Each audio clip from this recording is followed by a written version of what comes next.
मंत्रिमंडल की आज होगी अहम बैठक।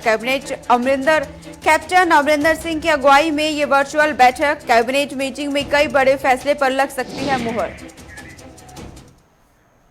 अब बुलेटिन की शुरुआत करते हैं। तमाम बड़ी खबरों से आपको रूबरू कराएंगे, लेकिन फिलहाल शुरुआत इस वक्त की बड़ी जानकारी के साथ करेंगे। 1 जुलाई से चारधाम यात्रा शुरू करने पर विचार किया जा रहा है। दरअसल चारधाम यात्रा को शुरू करने पर विचार उत्तराखंड सरकार की तरफ से की जा रही हैं तैयारियां। उत्तराखंड सरकार की तरफ से सभी तैयारियां की जा रही है। 20 जून को सभी तैयारियां पूरी करने के निर्देश दिए गए हैं। दरअसल 1 जुलाई से चारधाम यात्रा को शुरू करने पर विचार किया जा रहा है। तैयारियों को अमली जामा पहनाने पर मंथन हुआ। दरअसल उत्तराखंड में 1 जुलाई से चारधाम यात्रा को शुरू करने पर विचार किया जा रहा है। कोरोना काल चल रहा है। कोरोना काल में बंद चारधाम यात्रा पिछले कई दिनों से बंद थी। अब चारधाम यात्रा को फिर से शुरू करने पर विचार किया जा रहा है। उत्तराखंड की सरकार सभी तैयारियों का जायजा लेगी। 20 जून तक सभी तैयारियों को पूरा करने के निर्देश दिए गए हैं। तैयारियों को अमली जामा पहनाने पर मंथन चल रहा है। 1 जुलाई से चारधाम यात्रा शुरू करने पर विचार उत्तराखंड सरकार की तरफ से तैयारियां की जा रही है। 20 जून को सभी तैयारियां पूरी करने के निर्देश दिए गए हैं। तैयारियों को अमली जामा पहनाने पर मंथन हुआ है। दरअसल आपको जानकारी दे दें, 1 जुलाई से चारधाम यात्रा शुरू करने पर विचार उत्तराखंड सरकार की तरफ से सभी तैयारियां पूरी की जा रही है। 20 जून तक सभी तैयारियों को पूरे करने के निर्देश दे दिए गए हैं। चारधाम यात्रा को उत्तराखंड सरकार की तरफ से शुरू करने के निर्देश दिए जा रहे हैं। कोरोना काल में बंद चल रही चारधाम यात्रा को एक बार फिर से श्रद्धालुओं के लिए खोले जा सकते हैं। उत्तराखंड सरकार की तरफ से सभी निर्देश दे दिए गए हैं। 20 जून तक सभी तैयारियां पूरे करने के निर्देश दिए गए हैं। तैयारियों को अमली जामा पहनाने पर भी मंथन हुआ है। कोरोना के बीच यात्री आएंगे, श्रद्धालु आएंगे, उन सभी के देखते हुए पूरी तैयारियां करने के उत्तराखंड सरकार ने निर्देश दिए हैं। साथ ही उत्तराखंड सरकार ने कहा है कि 20 जून तक सभी तैयारियों को पूरा कर लिया जाए। ये निर्देश उत्तराखंड की सरकार की तरफ से जारी किए गए हैं। तैयारियों को अमली जामा पहनाने पर भी मंथन हुआ है। 1 जुलाई से चारधाम यात्रा शुरू करने पर विचार किया जा रहा है। हालांकि 20 जून तक तैयारियां पूरी कर ली जाएंगी, ये कहा गया है, लेकिन 1 जुलाई से चारधाम यात्रा को शुरू करने का और विचार किया जा रहा है।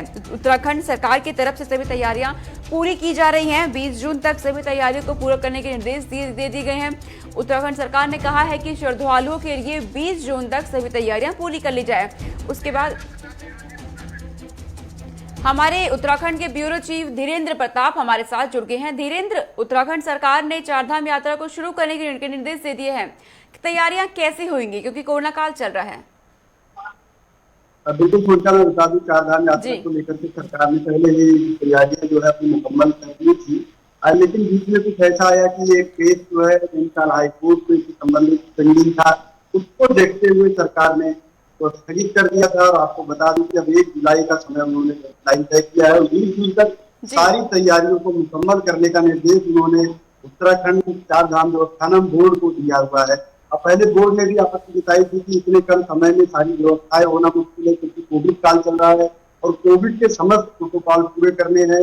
दूर दूर तक चारधाम यात्रा मार्ग है, वहां पे मेडिकल फैसिलिटीज को उपलब्ध कराना है, क्योंकि अब उनको 20 जून तक सारी तैयारियां मुकम्मल कर ली जाएगी। तो अब 3 दिन ही बचे हैं। अगर आज का दिन भी ले ले, आज 18 जून है, तो 3 दिन के अंदर सरकार ने सभी तैयारियों के पूरा होने का दावा किया है और कहा है कि 1 जुलाई से जो यात्रा है वो अपने समय से शुरू होगी। और ये शायद 23 जून को हाईकोर्ट में भी इसका जो स्टेटस रिपोर्ट है वो डालेंगे कि इनकी तैयारियां कहाँ तक और किस तरह की पूरी है। न केवल इतना, बल्कि हाईकोर्ट एक एक बिंदुओं पे इनसे आज्ञा मांग चुकी है और वो खुद देखेगी उत्तराखंड सरकार ने क्या उचित और प्रॉपर तैयारियां कर ली है जो चारधाम यात्रा के लिए जरूरी है। धीरेन्द्र, ये बताइए, कुंभ के दौरान हमने देखा कि किस तरह से कोरोना के केस सामने आ रहे थे, तो तस्वीरें सामने आई। क्या एक बार फिर से कहीं वही तस्वीरें तो सामने नहीं आ जाएंगी? बिल्कुल श्रीलंका, देखिए, ये तो भविष्य का एक बड़ा सवाल है। सरकार के लिए भी एक बड़ी चुनौती है, क्योंकि कोविड काल और कम से कम दूसरी लहर के व्यापक एक जनसंहार के बाद आप समझिए इस तरह की यात्रा शुरू हो रही है। तो निश्चित रूप से यह एक बड़ी चुनौती है सरकार के लिए। तो देखने वाली बात होगी, क्योंकि न केवल भारत बल्कि देश दुनिया के तमाम जो बड़े वैज्ञानिक हैं, बड़े जो चिकित्सा विशेषज्ञ हैं, उनका कहना है कि तीसरी लहर भी आएगी और पूरा देश तीसरी लहर की डर के साए में जी रहा है। और तमाम जो सरकारें हो तीसरी लहर की तैयारियों में जाएगी। ये देखने वाली बात होगी। इसीलिए शायद यात्रा को पूरे देश और प्रदेश के लिए नहीं खोला जा रहा है, सिर्फ स्थानीय स्तर पर खोला जा रहा है। अगर तैयारियां मुकम्मल रही, कोरोना काबू में रहा, तो यात्रा को प्रदेश और देश के लिए भी खोलने की सरकार सोची। तो हालात नियंत्रित रहे, इसके लिए अब उत्तराखंड सरकार क्या तैयारियां कर रही है? और फिलहाल ये जानकारी दीजिएगा कि साथ में कोरोना के क्या हालात है उत्तराखंड में इस वक्त? अब बिल्कुल सोनिका, मैं बता दूं, कोरोना उत्तराखंड में काफी नियंत्रण में है। अब केसेस है 200 से 300 के बीच ही आ रहे हैं पूरे प्रदेश में, और जो मौत की संख्या है वो 10 के अंदर ही आ रही है। 6-7 ऐसी जो मौतें हैं कोरोना से दर्ज की जा रही है। एक तरह से कह सकते हैं जो पहली लहर के समय का जो आंकड़ा था वो फिर से उसी पे कोरोना का जो आंकड़ा है वो आ गया है। एक तरह से कह सकते हैं कि सरकार इसको काबू करने में काफी सफल रही है। लेकिन जिस तरह से अब भीड़ बढ़ने से इसका संक्रमण बढ़ता है, तो सरकार का पूरा प्रयास है कि भीड़ को अचानक न बढ़ने दिया जाए, और उससे पहले सरकार का पूरा फोकस वैक्सीनेशन पे। आप देख रहे होंगे उत्तराखंड में बहुत तेजी से वैक्सीनेशन हो रहा है, और अब तो केंद्र सरकार यानी 21 जून से जब पूरा विश्व जो है योग दिवस मना रहा होगा, तो पूरे भारत में वैक्सीनेशन का जो ड्राइव है वो भारत सरकार के हाथ में आ चुकी होगी, और उसका भारत सरकार अपने ढंग से अपनी स्पीड से उसको शुरू करेगी। तो कह सकते हैं कि कोविड अभी नियंत्रण में है, और स्थिति ऐसे ही बनी रही तो धीरे धीरे शायद ये बिल्कुल ही समाप्त हो जाए। लेकिन सरकार इसको लेकर के कोई रिस्क उनका लेने की नहीं है, बिल्कुल नहीं है। इसीलिए आप देखिए जो कोरोना कर्फ्यू है इसमें चरणबद्ध तरीके से खोला जा रहा है। कुछ छूट करके ऐसे उसको खोला जा रहा है, और अचानक नहीं खोला जा रहा है। सिर्फ उसका एक ही उद्देश्य है, भीड़ न बढ़े और लोग सावधान रहे, जिससे तीसरी लहर की जो आशंका है वो निर्मूल। फिलहाल आपका बहुत शुक्रिया हमारे साथ जुड़ने के लिए। आप हमारे साथ बने रहिएगा। आगे बढ़ते हैं, अगली खबर आपको बता दें, पर्यटक उत्तराखंड का कम रुख कर रहे हैं। दरअसल उत्तराखंड कोरोना काल की वजह से अब पर्यटक उत्तराखंड का कम रुख कर रहे हैं। ये बड़ी जानकारी सामने आई है। उत्तराखंड का कम रुख कर रहे हैं पर्यटक। कोविड-19 रिपोर्ट परेशानी बन रही है। दरअसल कोविड नेगेटिव रिपोर्ट लोगों की परेशानी बन रही है। उत्तराखंड आने की बजाय हिमाचल जा रहे हैं सभी पर्यटक। दरअसल पर्यटक को कोविड-19 नेगेटिव रिपोर्ट को लेकर सामना करना पड़ रहा है, जिसके चलते उत्तराखंड की बजाय हिमाचल प्रदेश जा रहे हैं। चारधाम यात्रा बंद होने से पर्यटन उद्योग को भी भारी नुकसान हुआ है। दरअसल कोरोना काल चल रहा था, जिसकी वजह से चारधाम यात्रा को बंद रखा गया। अब चारधाम यात्रा बंद होने से पर्यटन उद्योग को भी भारी नुकसान का सामना करना पड़ रहा है। पर्यटक उत्तराखंड का कम रुख कर रहे हैं, जिसके चलते उद्योग को भी भारी नुकसान हुआ है।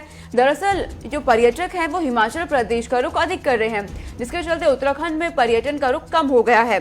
दरअसल कोविड नेगेटिव रिपोर्ट इसकी परेशानी बनी है। कोविड नेगेटिव रिपोर्ट परेशानी बनी है। हमारे साथ दिगेंद्र लगातार जुड़े हुए हैं। दिगेंद्र, आपने सुना कि उत्तराखंड आने वाले पर्यटक कम हो गए हैं, कोरोना नेगेटिव रिपोर्ट इसकी परेशानी बन रही है, तो क्या अब आगे सरकार क्या करेगी उत्तराखंड सरकार पर्यटक को लुभाने के लिए? बिल्कुल सोनिका, देखिए उत्तराखंड की आर्थिकी का मुख्य स्रोत पर्यटन है, टूरिज्म है, और यहाँ पे टूरिज्म को एक तरह से उन्नति का दर्जा हासिल है, टूरिज्म उद्योग है। तो इसलिए से कोरोना काल में सबसे ज्यादा जो चोट पड़ी है वो पर्यटन को पड़ी है, क्योंकि उत्तराखंड की आर्थिकी का मुख्य स्रोत ही पर्यटन है।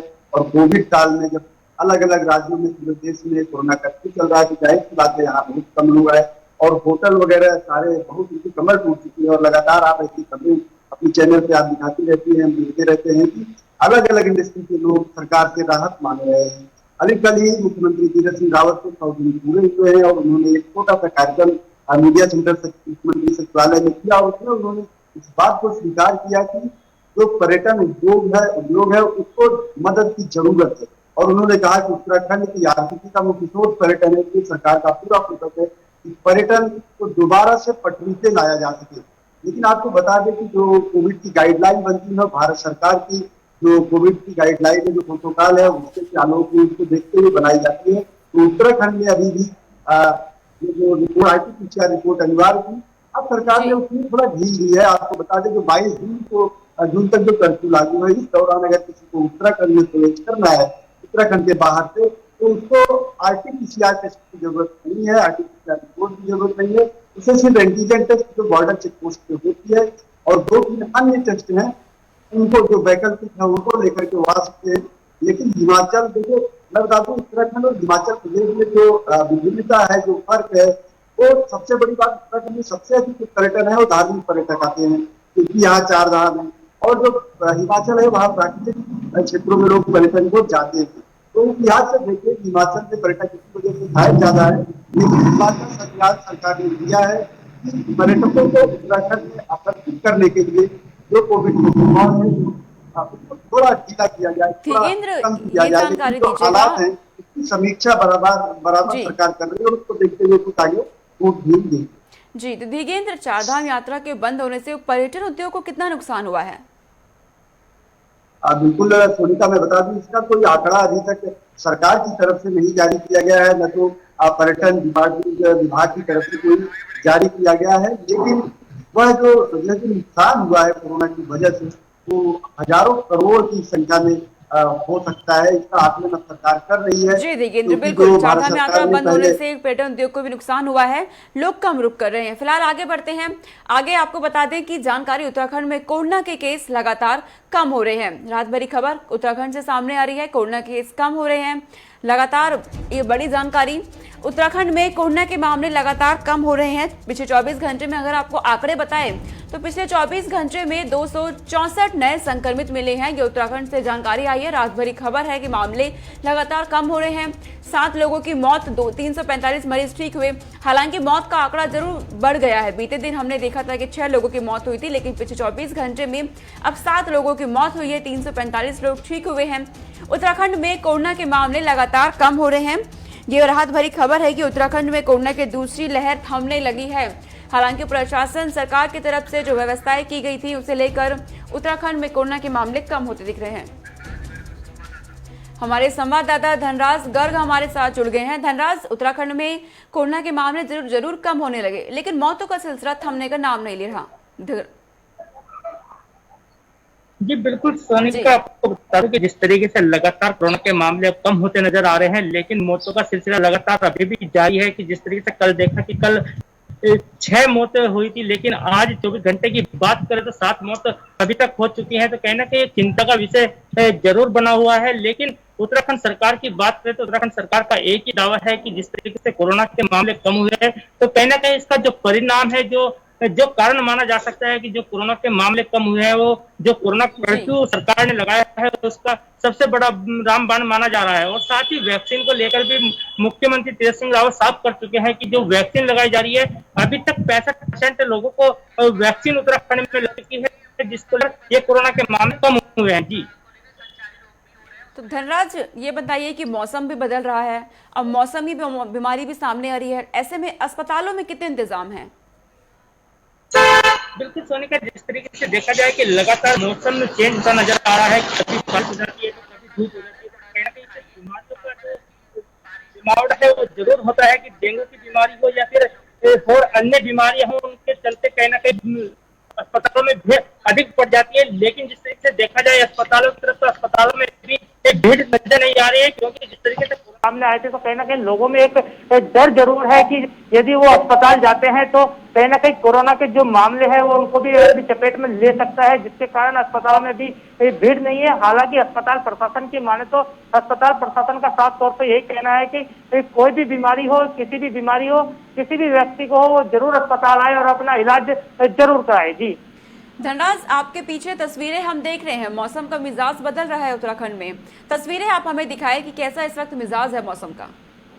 जी बिल्कुल सोनिका, आप देख सकते हैं कि उत्तराखंड में जो है लगातार 3 दिन से बारिश का मौसम बना हुआ है। अभी भी आप मेरे पीछे देख सकते हैं कि जिस तरीके से बारिश लगातार हो रही है, कि झमाझम बारिश अभी भी देहरादून में बरस रही है। तो कहीं ना कहीं जो मौसम का मिजाज है, और जो मौसम विभाग ने जो पहले ही चेतावनी जाहिर की थी कि जो मौसम है वो बदलेगा और 3 दिन आने वाले 3 दिन में लगातार बारिश देखने को मिलेगी। और 20 तारीख से जो मानसून है वो भी उत्तराखंड में पहुंच रहा है। तो कहीं ना कहीं उससे लगता है कि जो मौसम बदला है, काफी अच्छा मौसम इस समय देहरादून के अंदर हो रहा है। जी धनराज, बिल्कुल मौसम बदल रहा है, लेकिन कोरोना की तीसरी लहर की भी आशंका है। प्रशासन की कितनी तैयारियां?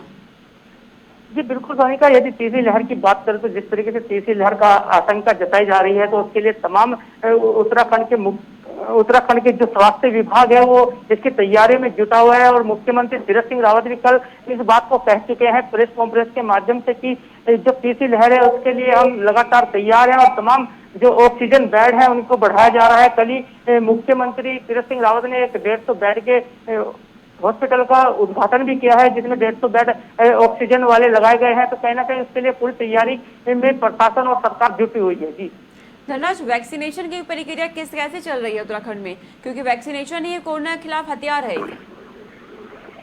जिस सोनिका बिल्कुल ये सच है कि जिस तरीके से वैक्सीनेशन ही एक कोरोना का हथियार है और वैक्सीनेशन की प्रक्रिया उत्तराखंड की बात करें तो उत्तराखंड में लगातार वैक्सीनेशन की प्रक्रिया चल रही है। लेकिन अभी तक जो है शहरी इलाकों में ही वैक्सीनेशन का कार्य किया जा रहा था, लेकिन अब जिस तरीके से मुख्यमंत्री कह रहे हैं कि अब ग्रामीण और पहाड़ी क्षेत्रों में भी वैक्सीनेशन का कार्य किया जाएगा, तो अब देखने वाली बात होगी और ये समय ही बताएगा कि किस तरीके से वैक्सीनेशन पहाड़ों में और ग्रामीण क्षेत्रों तक पहुंच पाती है। जी आपका बहुत शुक्रिया धनराज, तमाम जानकारी हम तक पहुंचाने के लिए। उत्तराखंड में कोरोना के हालात क्या है वो आप तक पहुंचाया हमने। फिलहाल आगे बढ़ते हैं, बात पंजाब की करेंगे। पंजाब से बड़ी जानकारी सामने आई है। पंजाब मंत्रिमंडल की आज अहम बैठक होनी है। ये बड़ी जानकारी पंजाब मंत्रिमंडल से जुड़ी हुई। आज शाम 3 बजे पंजाब कैबिनेट की हाई लेवल बैठक होनी है। ये बड़ी जानकारी, पंजाब मंत्रिमंडल की आज अहम बैठक होनी है। कैप्टन अमरिंदर सिंह की अगुवाई में यह बैठक होगी, वर्चुअली माध्यम से होगी क्योंकि कोरोना काल चल रहा है।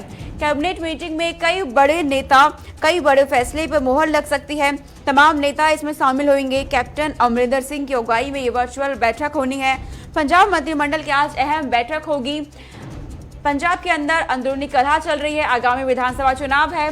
तमाम फैसलों पर, बड़े फैसलों पर मोहर लग सकती है। आज कैबिनेट मीटिंग में कई बड़े फैसले लिए जा सकते हैं, बड़े फैसलों पर मोहर लग सकती है। पंजाब मंत्रिमंडल की आज अहम बैठक होनी है। ये बड़ी जानकारी आप तक पहुंचा रहे हैं। आज शाम 3 बजे ये पंजाब कैबिनेट की हाई लेवल बैठक बुलाई गई है। इस बैठक में अहम जानकारियां सामने आ सकती है, अहम फैसले लिए जा सकते हैं, कई फैसलों पर मोहर लग सकती है। कैबिनेट मीटिंग की ये बैठक होने वाली है। पंजाब मंत्रिमंडल की ये अहम बैठक होगी आज। बड़ी जानकारी, कैप्टन अमरिंदर सिंह की अगुवाई में ये वर्चुअल बैठक होगी। सीएम खुद वर्चुअली माध्यम से इस बैठक में मौजूद होंगे। तमाम राजनीतिक फैसले लिए जा सकते हैं आगामी विधानसभा चुनाव को लेकर। पंजाब कांग्रेस के अंदर बीते कई दिनों से जो अंदरूनी कलह चल रही है उसको लेकर कई अहम फैसले लिए जा सकते हैं, कई बड़े फैसलों पर मुहर लग सकती है। पंजाब मंत्रिमंडल की आज अहम बैठक होने जा रही है। आज शाम 3 बजे ये बैठक होगी। कैप्टन अमरिंदर सिंह की अगुवाई में वर्चुअली बैठक होने वाली है। कैबिनेट मीटिंग में कई बड़े फैसलों पर मोहर लग सकती है। हमारे रीजनल हेड पंजाब से हमारे साथ जुड़ गए हैं नवदीप छाबड़ा। नवदीप, जानकारी दीजिएगा, पंजाब मंत्रिमंडल की अहम बैठक होने वाली है, क्या कुछ इस बैठक में रहेगा, क्या फैसले लिए जा सकते हैं? देखिए, बिल्कुल एक इम्पोर्टेंट बैठक जो है वो 3 बजे शुरू होगी और इससे पहले कल मुख्यमंत्री ने प्रताप सिंह बाजवा जो राज्यसभा मेंबर हैं और उसके अलावा कई मंत्रियों से भी कल मुलाकात की थी। तो जाहिर सी बात है कि जो बड़े एजेंडे पंजाब के हैं, जो चुनाव से रिलेटेड हैं, कि कैसे जनता को खुश किया जाए, उसको लेकर आज बड़े फैसले हो सकते हैं। खासतौर पर जो छठा वेतन आयोग है पंजाब का, उसने अपनी जो रिपोर्ट थी वो कैबिनेट को पहले ही सौंप दी थी और उस पर भी कल चर्चा की गई है। तो ऐसा माना जा रहा है कि जो पंजाब के सरकारी कर्मचारी हैं उनको छठा वेतन आयोग जो है उनकी सिफारिशें लागू करना और उनका जो बकाया एरियर है वो लागू करने पर आज बड़ा फैसला हो सकता है। कैबिनेट उस पर मोहर लगा सकती है क्योंकि पंजाब के अंदर चुनाव नजदीक है। तो ऐसे में कैप्टन अमरिंदर सिंह की सरकार चाहती है कि सरकारी कर्मचारियों को खासतौर पर नाराज ना किया जाए, क्योंकि लगातार पिछले कई दिनों से कर्मचारी विरोध कर रहे हैं, वेतन आयोग की सिफारिशें लागू नहीं हो पा रही थी। और अगर कैबिनेट की बैठक पे आज ये फैसला हो जाता है तो राज्य सरकार पर करीब 25,000 करोड़ रुपए का सालाना वित्तीय बोझ पड़ेगा इस जो रिपोर्ट को लागू करने में। तो ये भी खबरें आ रही कि 9 किस्तों में जो एरियर है वो पंजाब के जो सरकारी कर्मचारी हैं उनको दिए जा सकते हैं। दूसरा, पंजाब के जो 2 विधायक हैं, चाहे वो कादिया की बात करूं जो राकेश पांडे, और दूसरा पंजाब के जो विधायक हैं बाजवा साहब, उनके दोनों बेटों को अलग अलग सरकारी नौकरी देने की सिफारिश जो पहले की गई थी उस पर भी कैबिनेट आज मोहर लगा सकती है कि एक को नायब तहसीलदार बनाया जा सकता है और दूसरे को डीएसपी। इसके अलावा कोरोना से जुड़े कई मुद्दे हैं उस पर सरकार जो है फैसला ले सकती है।